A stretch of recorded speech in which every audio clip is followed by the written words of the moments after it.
Thanks, Raphael, and thanks, Frey, for setting me up this morning. I'll try to slow the mic here. Can you all hear me all right?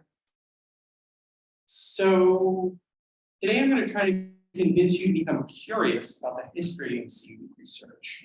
So since 2016, the U.S. Department of Energy has committed at least $60 million in research funding to their Mariner project. The aim of the project is to de-risk the technology needed to cultivate seaweed for biofuels in the open ocean.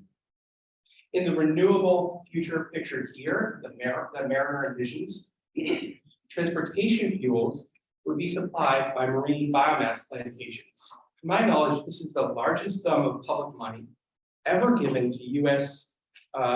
Seaweed research, both basic or applied, $60 million. So my job today is to tell you that there's nothing new under the sun. So before Mariner project, there was the U.S. Marine Biomass Program, funded by the U.S. Navy, National Science Foundation, and the agency that became the Department of Energy.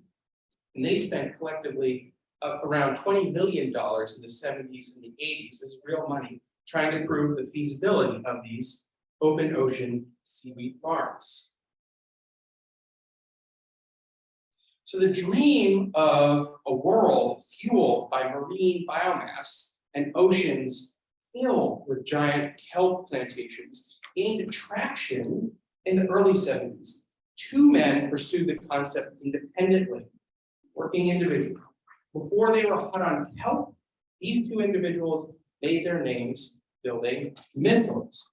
Howard Wilcox.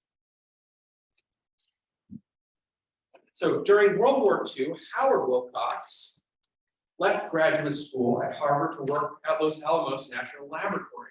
There he worked on the atomic bomb, and Wilcox got a PhD in physics eventually and went on to manage a project at the Naval Air Weapons Station in China Lake. Wilcox and his team built something called the Sidewinder missile, which is a heat-seeking air-to-air weapon that's so lethal and inexpensive to build that it's still being used by militaries around the world today. It was built in the 1950s.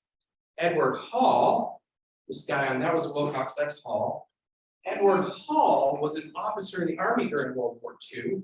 In the late 1950s, he made his name as the architect of the Minuteman intercontinental ballistic missile.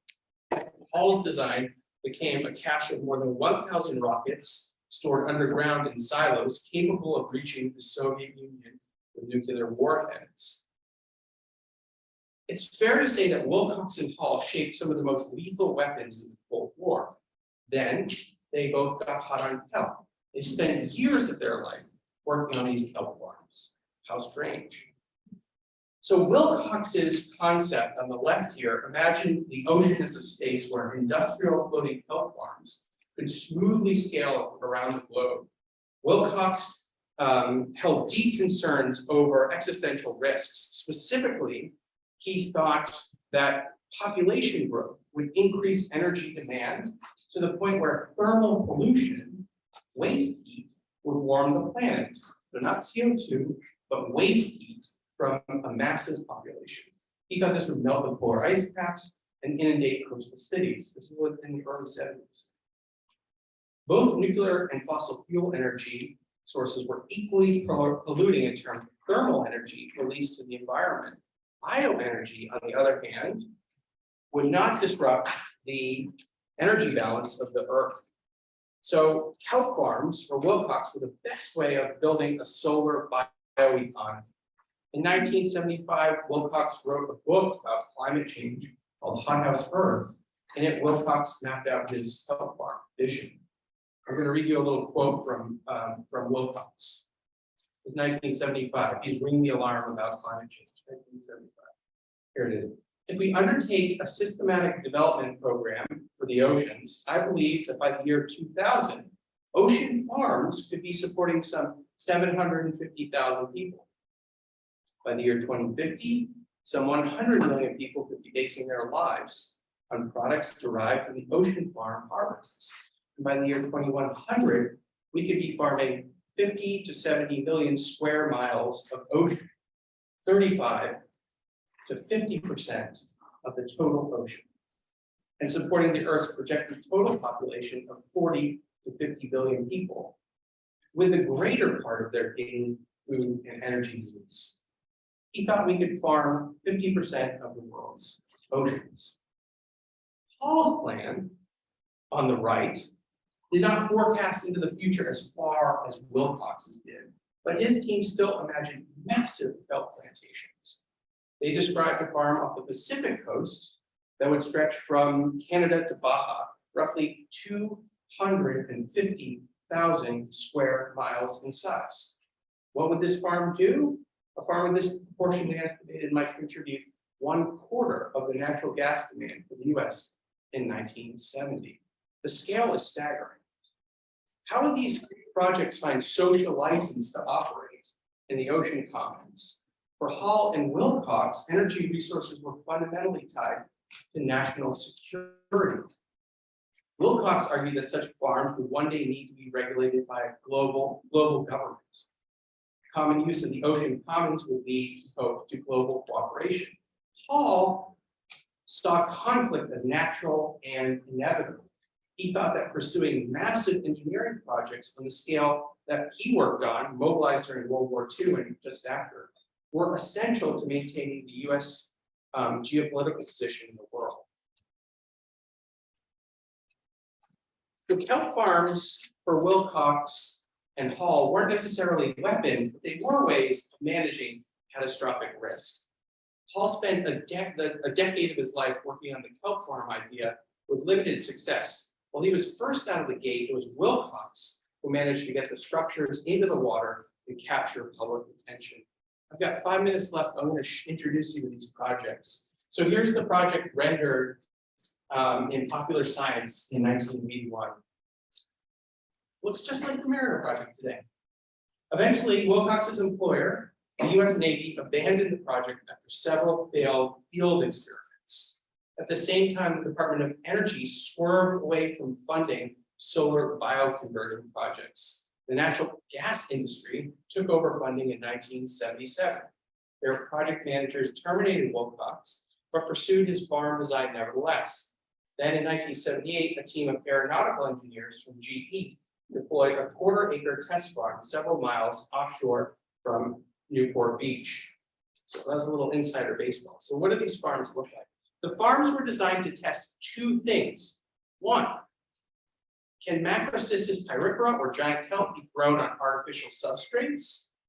Can you grow it in the open ocean? And two, can you produce enough Macrocystis with upwelled water, nutrient water deep below the thermal climate? The water at the top of the ocean is nutrient poor. So to fertilize these plants, so to speak, you need to bring in nutrients. Their idea was to slurp up the water from the deep and hose it around the kelp plants. These were the two ideas. Millions of dollars were invested, and the test modules went into the water. Here they are. This is the test module. It's in the center of the screen before it was deployed in Newport Beach. This is from 1970. And here is the structure with two individuals for scale. The center pipe is where water would be upwelled from a hose that traveled down about 1,500 feet. And the three sort of snaking tubes would be the hoses that would distribute this upwelled water into the kelp farm. This is sort of a poor picture, but here's the upside down clothing rack, the 1/4-acre module being deployed by a barge. It was about 5 miles offshore. And the system was a large spar buoy, and here's the buoy floating. And it was how the pump mechanism was powered by diesel pumps. And here, does anyone know who Sylvia Earle is? The Sturgeon General, one of the most notable psychologists. That's her diving on the structure in the right with I think Al Giddens is either the other diver or the photographer, a famous underwater. All right, so the farms, though, failed. The kelp was entangled in the structures, and it didn't work. They couldn't get reliable data. Nonetheless, kelp recruited. The kelp spores landed on the structure and reseeded themselves, so to speak. But so did grazers. You can see purple sea urchins in the bottom left here. This was larva that had floated maybe 5 miles offshore and settled. So this structure built a novel ecosystem 5 miles offshore. The gas industry was hot on kelp until 1985, when the Natural Gas Policy Act deregulated their market. No major funding went into marine biomass until the DOE picked up the project back in 2016. Gas, a renewable resource. Can you imagine? Gas, a renewable resource, 1981.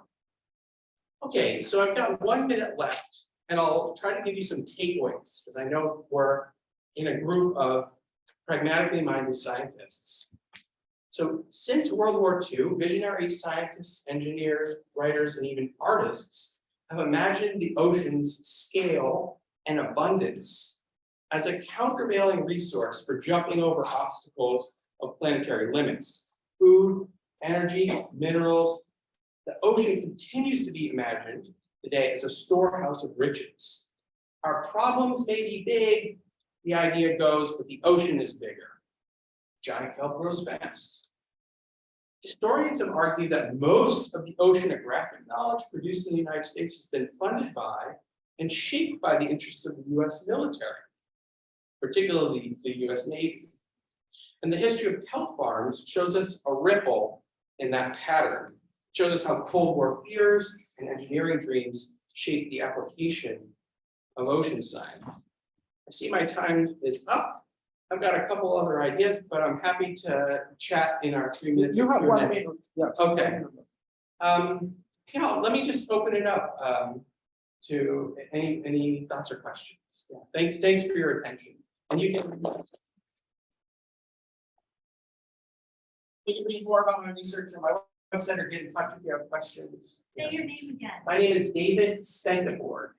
Yeah, and you can. There is a question over here. It's fascinating. Can you just say a sentence or two about like why you're doing, like what's your relationship to this story?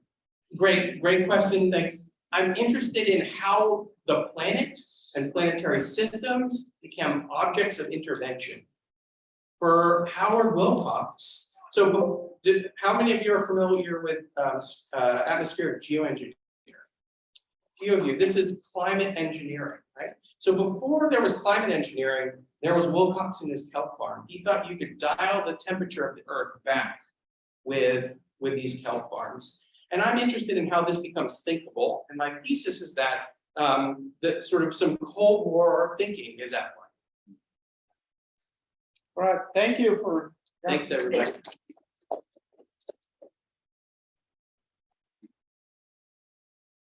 Okay, so let's move into our next speaker, Jeremiah. Take it over. Thank you so much. That was so interesting. What a broad place to be, right before very specific 2000 experiment that I did for my master's thesis. So yeah, that was really interesting and inspiring. Yeah, let me see how I do this. So I did this project for my master's thesis here at San Francisco State University. And I did that under the funding of Coast and the Patty Foundation. So a small grant compared to some of the money that was just described in his last talk. But my project was titled Flow and pH Influence Physiology and Grazing Susceptibility of Coralline algae.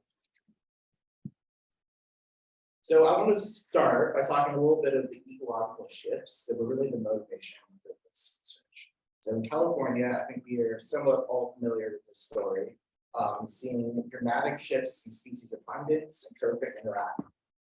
Drivers of this shift included the mass sea star mortality starting around 2013 and intense warming events from 2014 to 2017, and these all led to what a lot of us saw as decreased kelp forests and increased abundance of the purple Strombosantis purpuratus.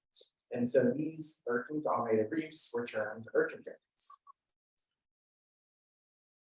And so most of the current research surrounding urchin barrens in California were really focused on how urchins were interacting with kelp, with Marxistus and Lyricystis, but little was really known about how they interact with coral and algae.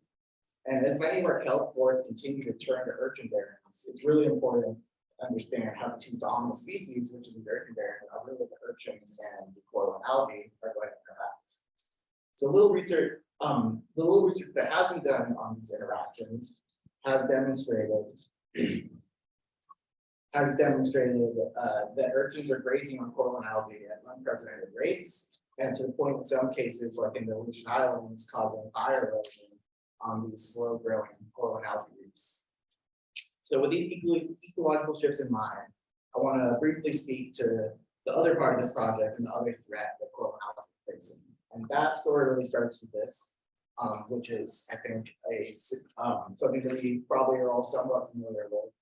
So I won't go into too much, but this is a graph created by NOAA that's showing that our atmospheric CO2 levels are reaching 2 times higher than we've seen in the last 1,000 years. And that increase in CO2 is interacting with the ocean, which is causing a decrease in the seawater pH to a level about 7.3 by the year 2100, and that phenomenon is termed ocean acidification.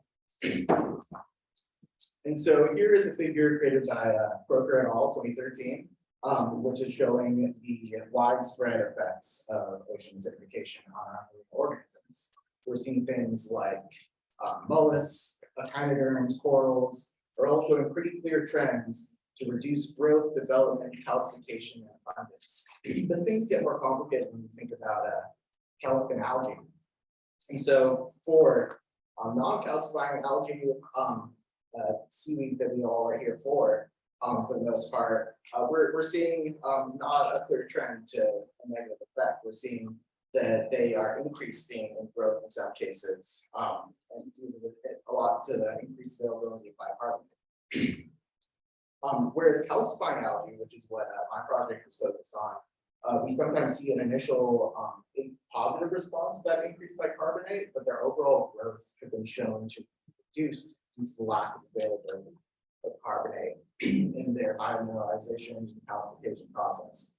And so in some studies, the effects of ocean acidification have even been, those negative effects of ocean acidification for coral and algae have even been translated to increased susceptibility to grazing. And so most research today on coral and algae is focused on 1 or 2 abiotic factors, whether that be independent or dependent. And those have included things like pH, temperature, and in some cases, water velocity. But I saw that there's a gap in knowledge about how water velocity and pH are going to interact to affect coral and algae and its susceptibility to grazing. So I mentioned water velocity here. I think I want to give a little bit of context into why I mentioned that. And that is because water velocity is extremely dynamic in marine environments. When you're stagnant conditions in isolated tide pools, the extreme wave impacted zones where there's really high water velocity. And the variability in these conditions can have large effects on marine organisms. In particular, I want to talk about how water velocity affects microenvironments. So within the microenvironment, I'm going to more specifically talk about something called the diffusion boundary, which is a micrometer to centimeter thick layer where molecular diffusion is the dominant form of transport. So to explain that a little more, you see in the bottom you have this coral, you can see this is the surface of the coral and algae, and under laminar flow or slow flow, that diffusion boundary layer gets thicker. There's not a lot of intermixing between the layers. Whereas under turbulent or fast flow, that diffusion boundary layer gets thinner. And so this is really important because things like carbonate chemistry, nutrient transport, and gamma rays can all be dramatically different within the diffusion boundary layer compared to the bulk seawater. So this is particularly important for coral and algae, as they are photosynthetic and calcium carbonate forming organisms. So here's a figure created by Cornwall in all 2014 that kind of depicts that. So we have coral and algae, the surface right here that I was showing you. And then we have it in nighttime dark conditions and daylight conditions. And we have two treatments. We have high pH and low pH. And then under slow flow, I was just describing that diffusion boundary doesn't as far as thicker and thinner under fast flow. And so even though this coral and algae was experiencing low pH conditions, more acidic conditions, that diffusion boundary layer, the coral and algae is able to buffer that seawater, and that coral and algae is not actually experiencing those low more acidic conditions. And so this idea is what led Herdal originally to make the hypothesis that a diffusion boundary layer could act as a refuge from ocean acidification. So now that I've given some context, I want to present my overarching question, which is what is the effect of pH and flow on the growth and raising susceptibility? And so to answer this, I collected two species of reticulated coral algae, Boswellia viviana and California tuberculosum, and then cobbles with Prestos coral algae that were morphologically similar, and I collected them from 3 sites along the Sonoma coast. And I created 4 treatments by crossing 2 treatments of pH and 2 treatments of flow. pH was created by injecting CO2 and created a low pH of 7.7 and a high pH of 8.1. And then flow was manipulated by a custom propeller system, you can see here, which stirred the fast flow treatments at approximately 10 centimeters per second, and left the low flow treatments to be only done by inflow seawater, which resulted in less than 1 centimeter per second. So they were then put in the treatments for one, allowed to grow the trees for 1 month, and then I took a series of response variables.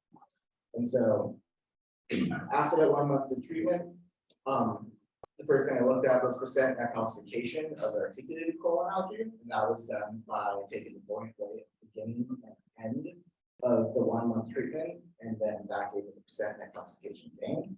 So I can show you what that looked like here. And on the x-axis, you'll see those 4 treatments. It's kind of hard to do the high pH, high flow, high pH, low flow, low pH, high flow, and low pH, low flow. And these are the same for all the data I present today, with the same color scheme. And on the y-axis is the percent net calcification, and the top is California tuberculosum data, and the bottom is Boswellia viviana data.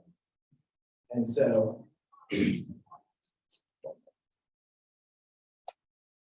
so for the California tuberculosum, there was a significant negative response to lower pH on the calcification, with an average of 41% reduction in net calcification in the low pH conditions, but no effect of flow. Whereas the Boswellia viviana, there was a significant negative response to low pH and flow, with 23% reduction in net calcification in low flow and 22% reduction in low flow conditions. Sorry, low pH.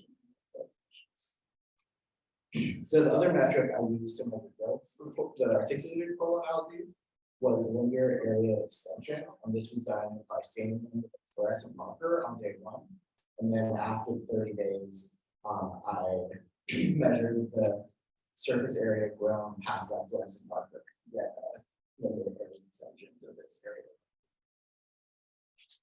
And so here is what the results look like. We'll still see those same 4 treatments. The x-axis, and on the y here we have the linear area extension. And so the California tuberculosum had a significant negative response to that lower pH and flow. So similar to the results we just saw, with an average 23% reduction in linear area extension and 21% reduction in low flow conditions. So for the Prestos coral algae, I had to find a different methodology to measure growth, and that was done by taking these images at the beginning and end of that 1 month treatment, and then tracing the surface area at the beginning and at the end, and the difference between those gave us the percent surface area grown. And here's what that looked like. The y-axis is the percent surface area grown.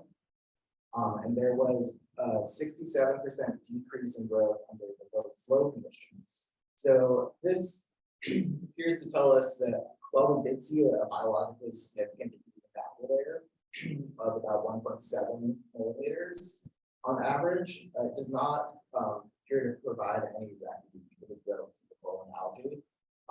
And any refuge it did provide seems to be outweighed by the negative effects of decreased flow. And so the next part of this project was to take the effects of pH and flow one step further to look at grazing susceptibility. So to do this, we introduced the coral and algae to urchins for 24 to 48 hours and took a series of response variables of them. We looked at for the articulated coral and algae, we looked at grazing susceptibility by the similar methodology, looking at the born weight before and after the urchin introductions. And that gave us the net calcification raised. And here are those results. And we still have the same flow treatments on the bottom. And then we have the calcium on the top, and also a big one on the bottom, and that calcification raised milligrams on the Y. And we can see that there was no significant response to the no significant response to flow or pH on California tuberculosum, but we did see a significant positive effect of decreased pH on the Boswellia receptor. For the percent surface area raised for the crustose coral and algae, again, we looked at those images before and after and got the percent surface area raised. And here we saw a pretty dramatic response of 271% increase in the grazed surface area under low pH conditions. So we can see that while a 3 boundary layer was observed, flow did not interact with pH to create any refuge from the coral and algae. But the low pH did make the crustose coral and algae far more susceptible to grazing susceptibility.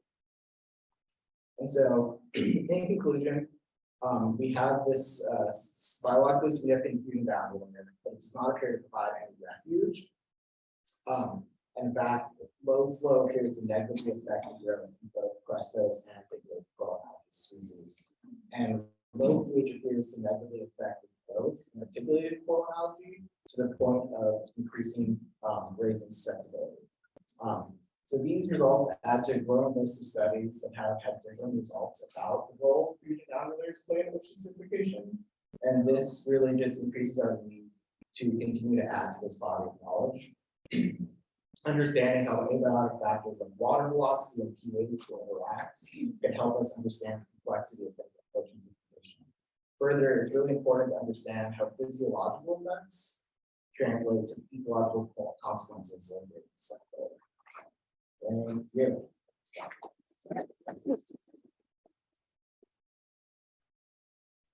Time for one question. You can find me after. Yes. Yes. Over there. Do you think that there was any phenotypic play of algae having different morphologies that led to the results that we saw? Yeah, that's a great question, and I definitely had more time to talk a little bit more about that. But I think certain species have different ballast thicknesses, and that definitely has a lot to do with their ability to be grazed on. And so, like the different species I looked at have different definitely more robust and less robust thicknesses. And the parts of it. So yeah, we should talk some more. Give this one insight on that. Yeah. All right, thank you.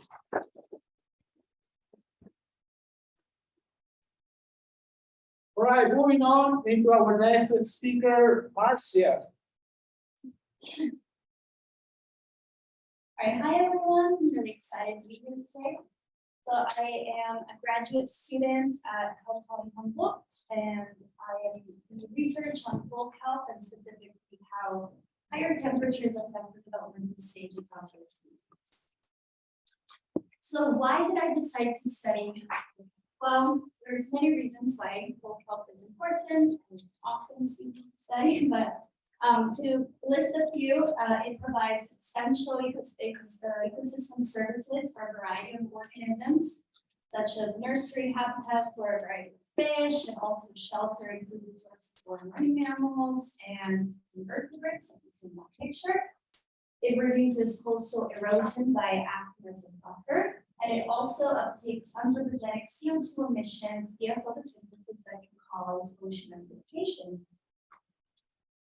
And like Jeremiah explained earlier, there are a combination of environmental and biological stressors that have affected bull kelp populations in California throughout the years.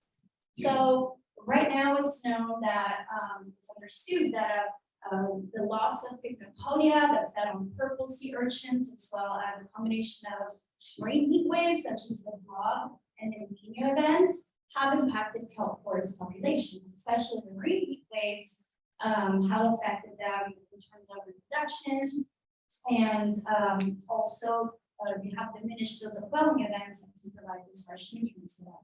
So as you can see on the graphs at the bottom, the increase in marine heat waves depicted in orange coincides with that decline of bull kelp with a green line, and then the loss of pigmentonia in pink and the subsequent proliferation of urchins in pink.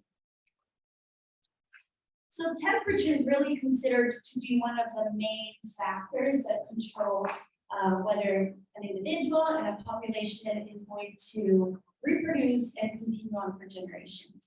The thing about bull kelp is it starts its life as an undifferentiated cell. It has the potential to grow into a whole organism, but oftentimes that switch between from vegetative growth to reproduction depends only if temperatures in the water are suitable. And so this brings me to my objectives, in which I would like to determine the effects of temperature on Eurysis's early life stages on our local population. Like I said, I study at Cal Poly Humboldt, and my study area was in Trinidad, California.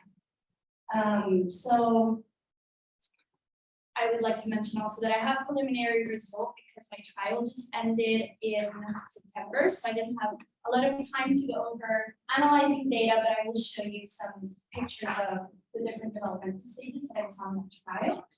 And I would also like to compare germination and development of other locations as well. And since I'm going to be talking about those developmental stages and show you some pictures, I would like to go over the life cycle of bull kelp. I know many of you might know that, but just in case. There are these sorite tissues that are reproductive tissues that contain zoospores located on the blades. And when they're ready to release, the sorite detach and they sink to the bottom of the ocean. As they're sinking, the zoospores release and they attach to a substrate and they grow into male and female gametophytes. Then fertilization occurs, a zygote is formed, and it can grow into a whole organism. And here I have attached some pictures that show the developmental stages. That's just to give you an idea of how they look like compared to the diagram. And I think it's pretty close to that one, so there's a So my methods. Like I said, I collected sorite from Trinidad, California, and they were brought to the marine lab where they were cleaned and processed and spore release was used. And you can see that from the cloudiness of the water that usually is a good indicator that those spores have released. And that solution was later used to pour over some tanks that contain microscope slides, and those were my substrate. So this is my experiment setup. So I have 3 wet tables, each containing 4 tanks with microscope slides in, and there were in each of these wet tables there was a water bath at different temperatures. So the one on the left was a 10, so that is my control. And I looked at 18 degrees and 19 degrees Celsius. And I provided aeration as well as specific photo period, especially that it would be 12 hours light and 12 hours darkness, as well as a light intensity of 15 part. And then I checked for growth about every 10 days. And like I mentioned, I didn't have enough time to analyze the data, so I'm just going to show you developmental pictures, and later on I will be looking at that proportion of spores that have settled, that have grown into gametophytes, as well as presence and absence of sporophytes. But before I show you those pictures, I kind of wanted to show you what started. So originally in the spring semester, I wanted to grow kelp on gravel, since it's a novel technique now for restoration purposes. And I was still looking at the temperature effect on the growth, but like you see in the pictures at 19 degrees, there's a lot of contamination, and that really affected the ability of kelp to grow. And it was really hard for me to even look under the microscope to see those developmental stages. And I did include microscope slides in my tanks the first few weeks of the study, because I wanted to track the developmental stages. But I really didn't think that, at 19, like, I was gonna see that. So then I was like, great, I don't really have much to go off of, so I decided to switch my substrates and really focus on those higher temperatures, because I did see that at 19, there was some gametophyte growth, but I wasn't really able to track that.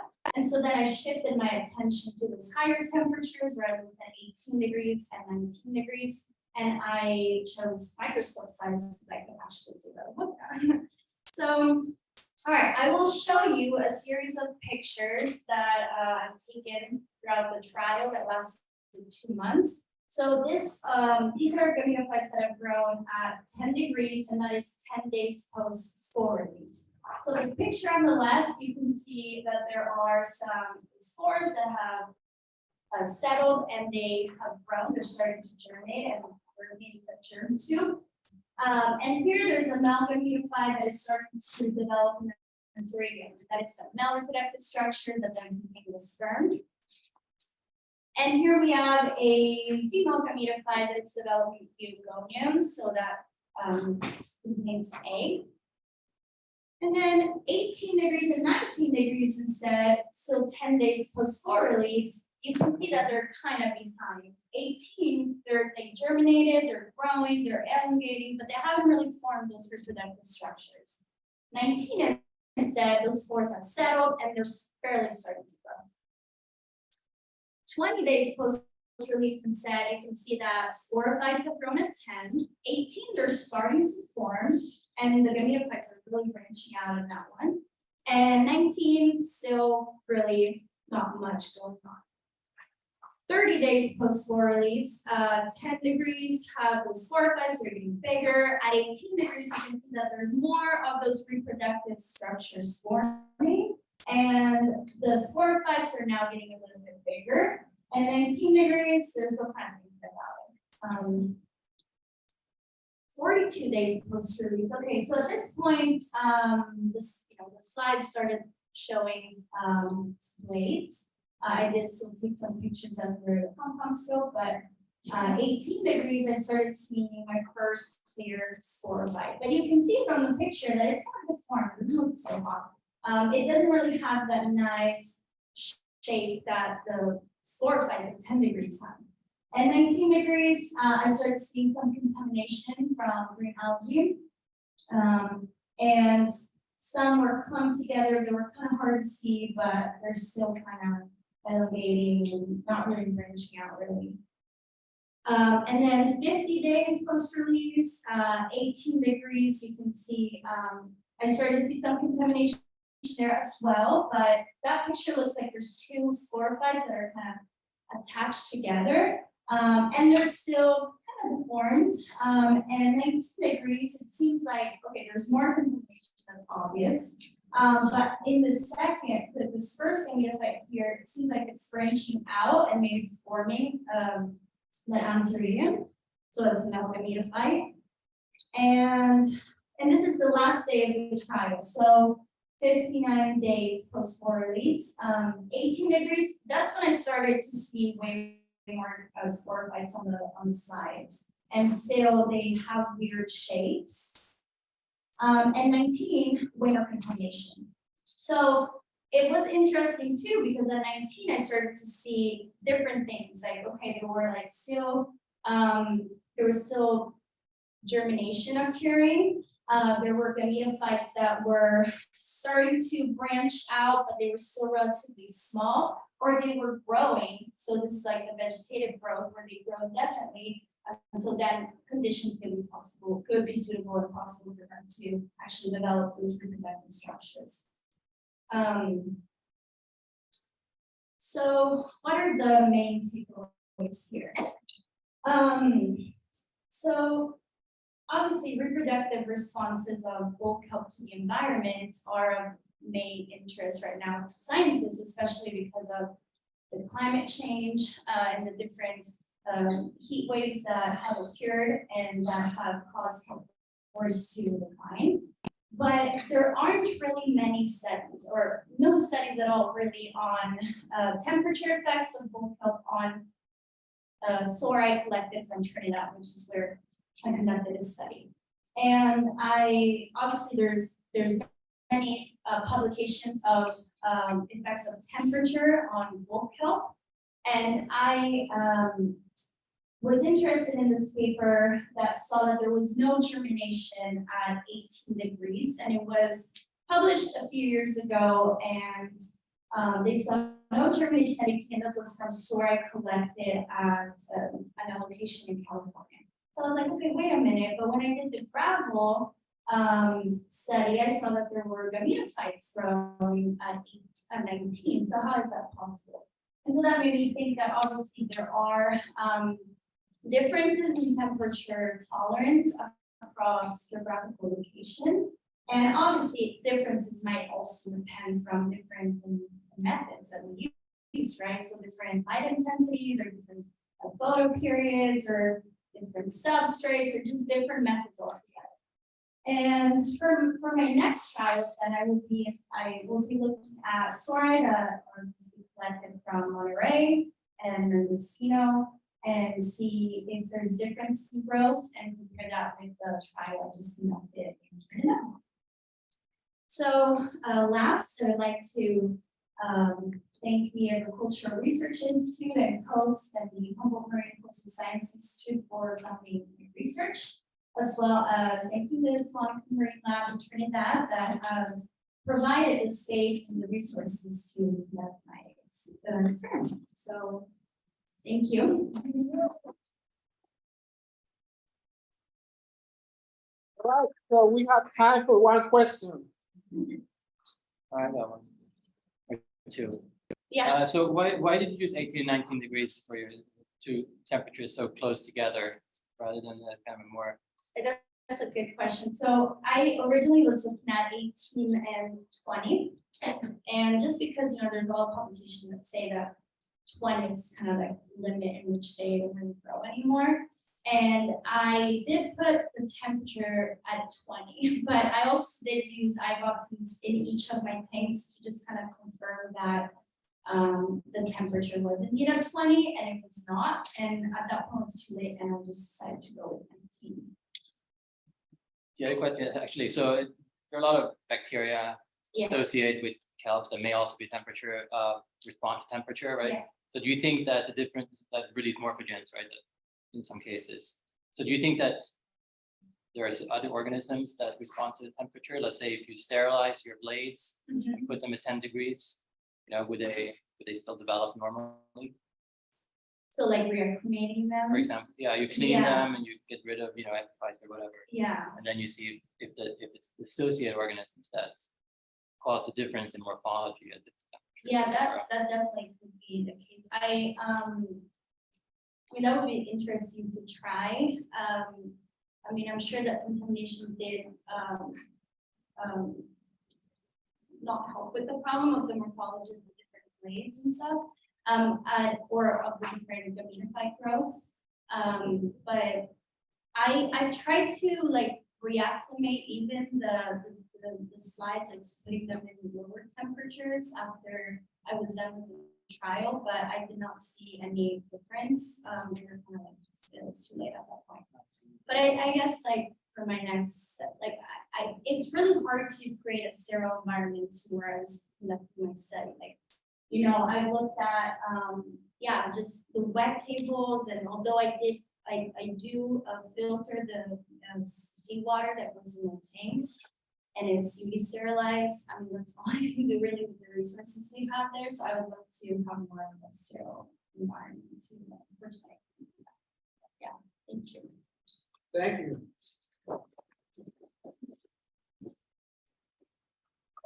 So our next speaker is Hannah.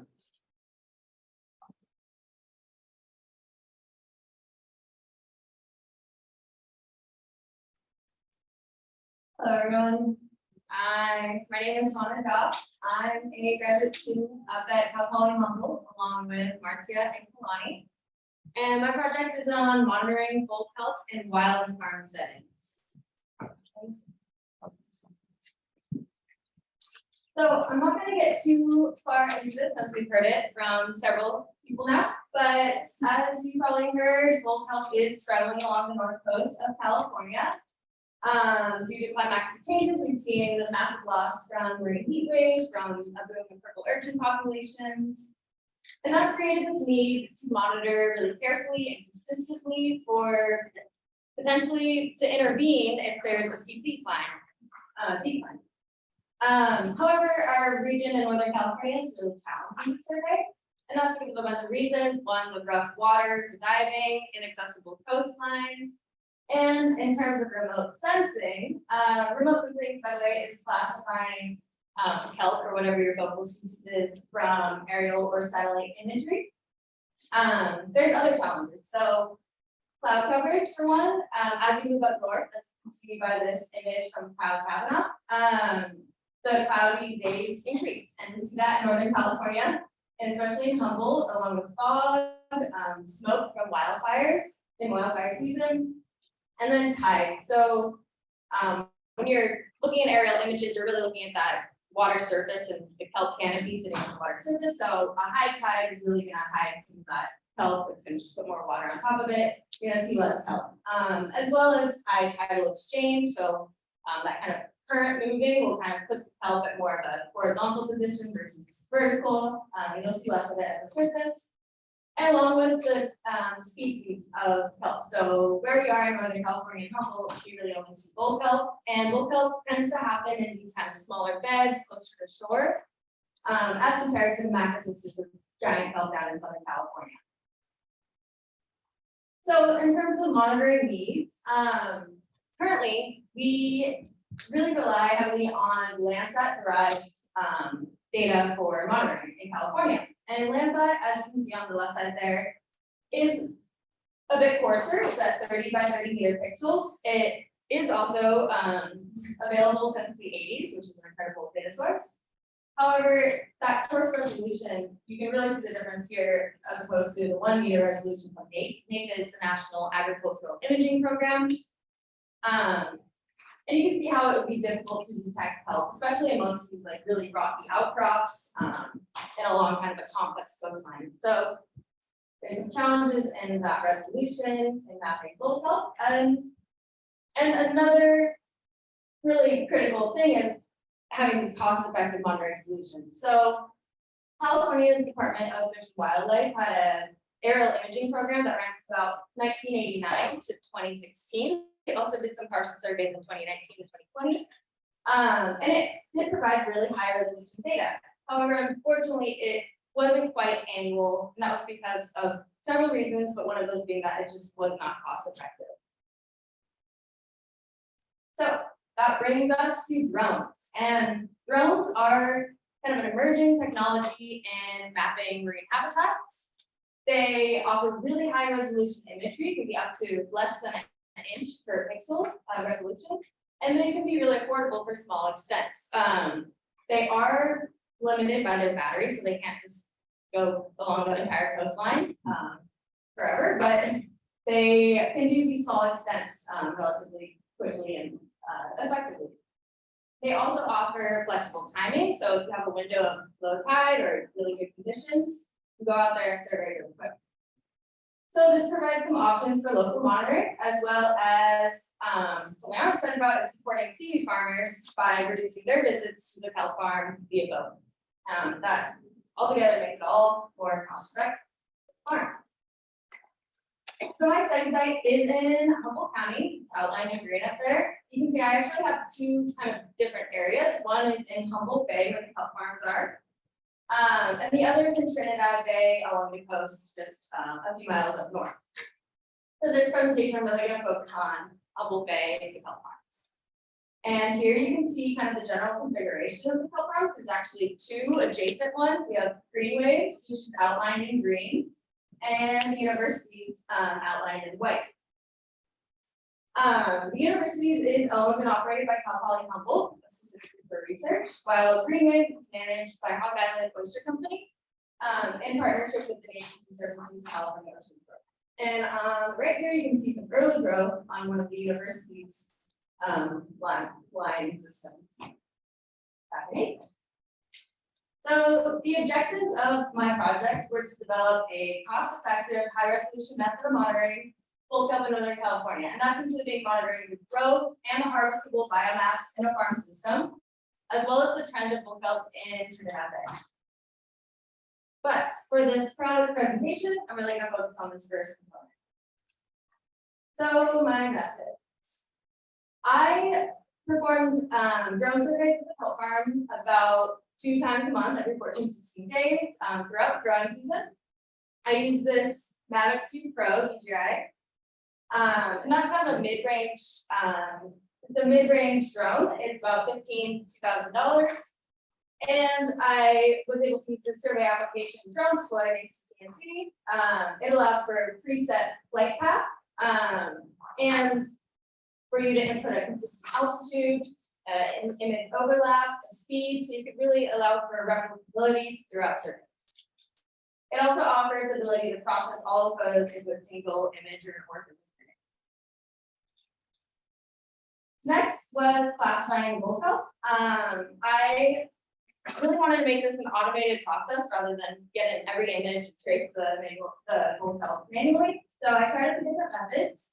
One of those being the supervised classification. That means I went into the image, traced some kelp, traced some water, and I let the algorithm go from there. The other being unsupervised, meaning I just told it, hey, divide it up into a few classes, 2, 5, whatever you wanted. And then the final one being binary threshold, meaning just based off the pixel values, kind of splitting it into 2 different classes based on thresholds and histogram values, pixel values. So I actually performed these methods on 2 different base images, one being the original color image, and the other being this band ratio that subtracted the blue band from the red band. And that was just based off some previous literature from Catherine Kavanaugh that proved that to be the best in distinguishing kelp from water. So when I ran my accuracy assessment, I came up with the binary threshold as the most effective and accurately classifying kelp. And that kappa value really just indicates that it was the most accurate. So in terms of my results, I went ahead and applied this binary classification to all of 5 of my surveys. April 1st, I'd actually performed some surveys before that, but that was the first time the kelp was really visible at the water surface, so I could tie the images together. May 31st was the last day right before they harvested the farm. So you can see the growth on the lines throughout that time. And in this graph here, you can see I plotted the area of classified kelp from each line. The lines are in different colors. And you can see how the kelp kind of grows, and then it actually drops and then goes back up. So I was really curious as to why this happens. And I looked into the data a little bit more, and I found out that the tides had a really big impact. So you can see here on day 30, how the tides are pretty low. It was much lower than the other days, or other than 60, but you can imagine how there was just a lot less water covering the kelp. It was also happened to be a really clear day. And so the imagery was just really, really clear, and there's a lot of kelp classified from this image. As opposed to day 44, where it was a much higher tide and there was just a lot less kelp visible at the water surface. So it's something to definitely consider in the future, but I went ahead and I ran with this classification. So on the right side of the table there, you can see the amount of classified kelp from each line. In the middle, you can see the harvest weight.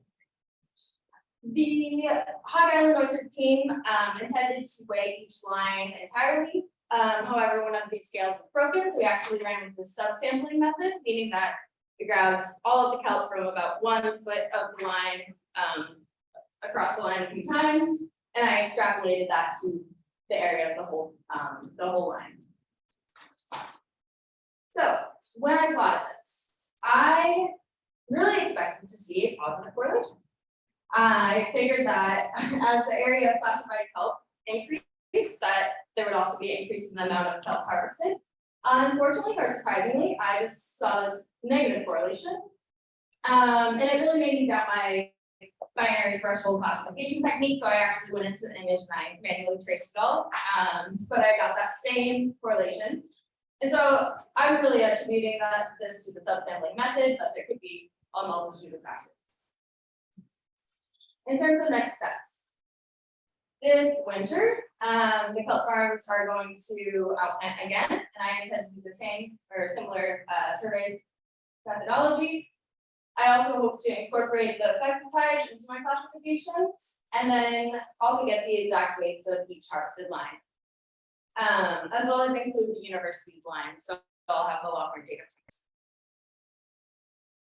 In terms of the kind of second component of my research, I also hope to apply the classification technique to Trinidad Bay, and I do have some drone imagery from back to 2021, and I hope to classify the kelp that I have with the drone imagery, as well as ultimately create this time series.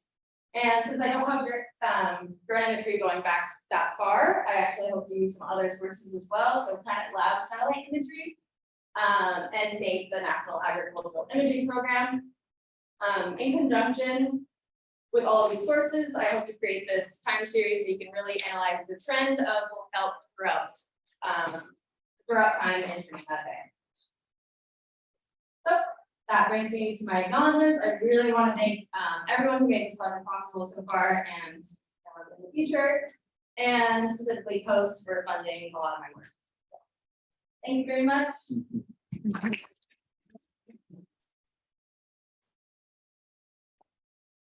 have time for one question. Yeah. I wish I could see the graphs again. Yeah. Going kind of fast, but if I recall, were you saying that toward the end of the study, you were expecting the biomass to go up and the biomass had gone down? Did I catch that right? No, so basically I had classified the kelp visible on each line the day before the harvest.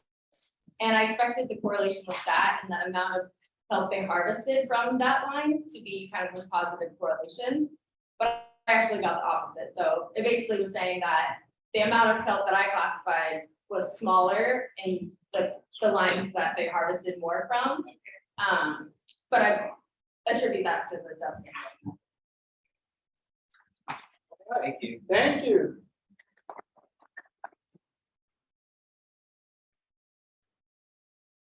All right, our next speaker is Alani.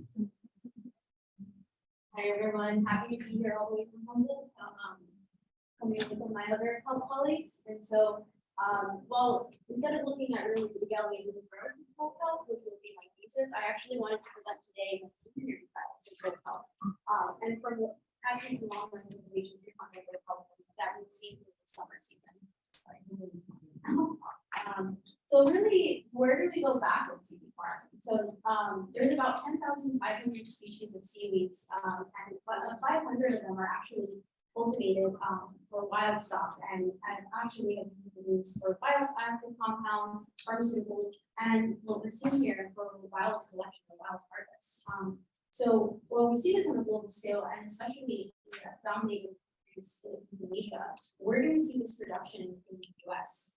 And so here with US production of seaweed from all countries, we've seen a production increase almost 16 times from 2016 to 2020 here in the US. And specifically, we've seen really we rely on importation. So we've seen about 7,557 metric tons, which is equivalent to 53,146 million edible seaweeds. And more than 95% of these are edible seaweeds, like I mentioned. But again, they're really relying on importation. Yeah, we're seeing a lot of different states, such as Maine and Alaska, really see that high percent reduction in the amount they have in those states.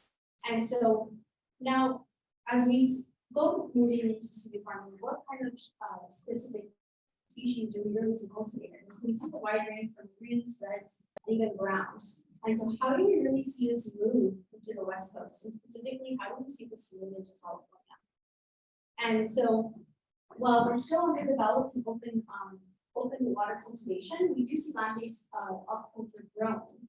And so as we see Ova, Cressularia, or even Dulce being grown, where do we see it moving forward really with full power? And so as we moved here to Northern California, we were actually one of the first open water cultivation farms that happened here in 2020, with the first production of targeted species being dulse. And through the production of dulse, what they actually found growing on the lines, and which started the story of kelp, or specifically with full kelp, was seeing a wild fruit growing on the lines. And so this really started the story of the potential of full kelp being a species here from in Humboldt County.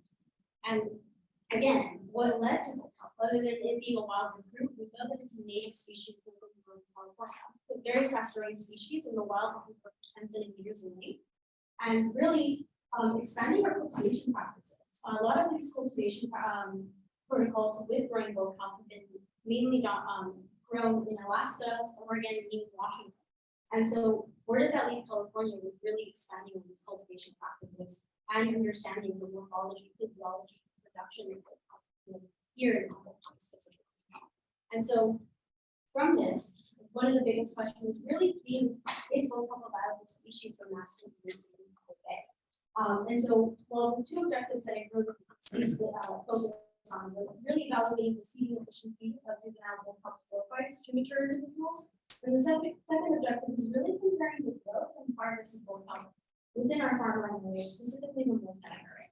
And so for today, I would like to move the focus really on what we saw in our harvest field, our observation that we made, and really just see the growth on this full kelp.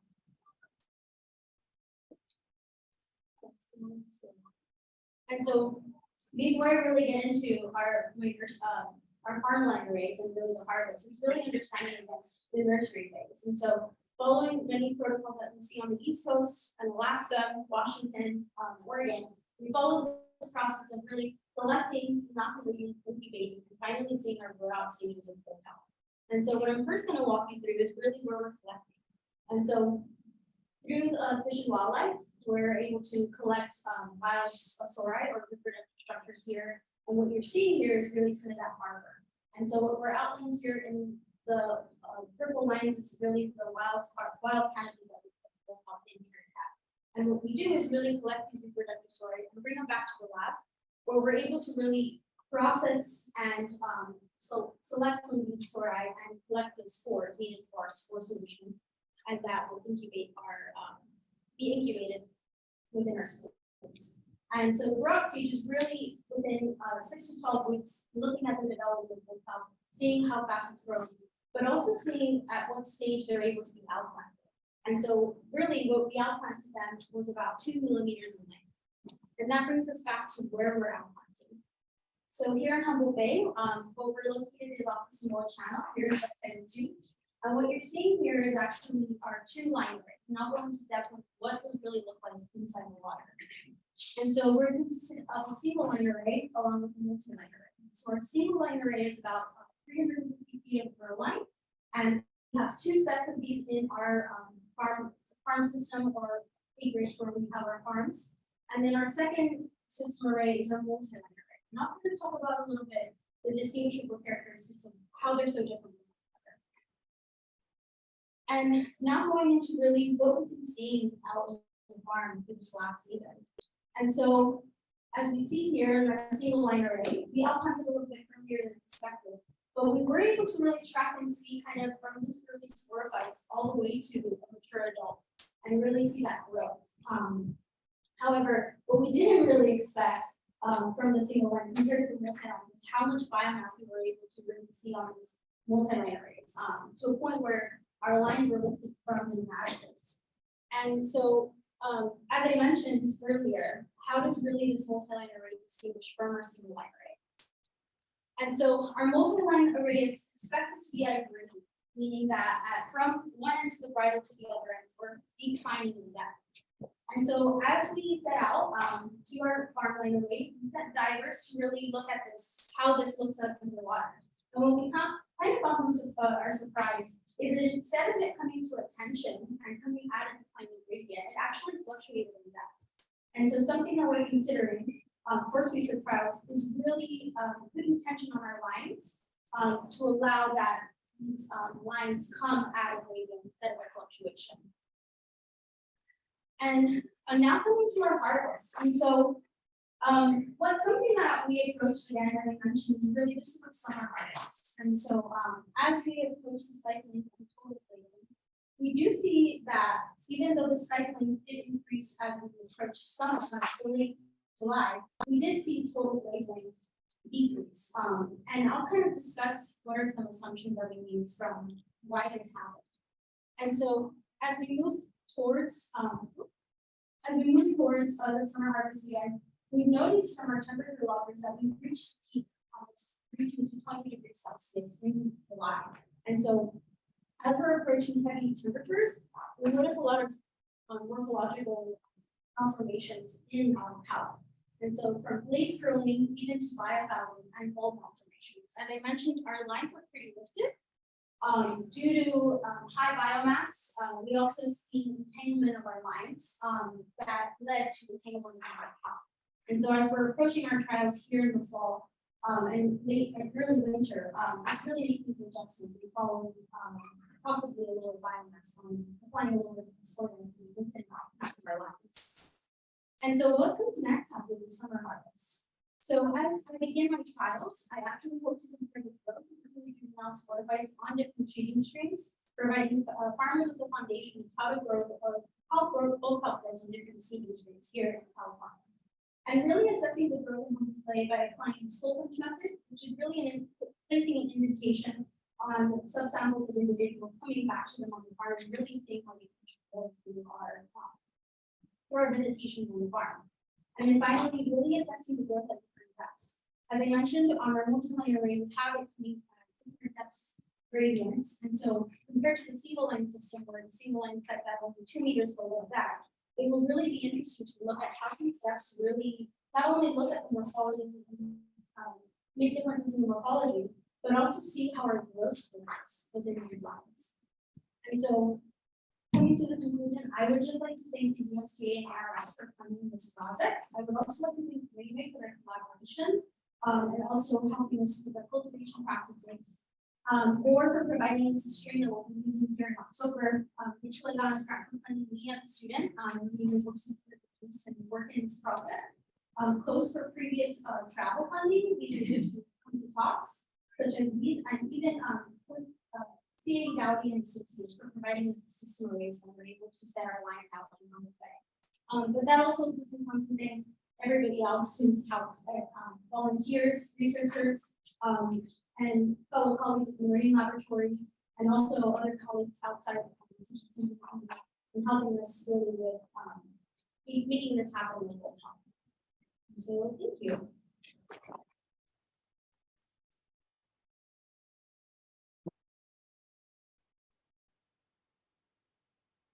Okay, we have time for questions. I have a question. Sure.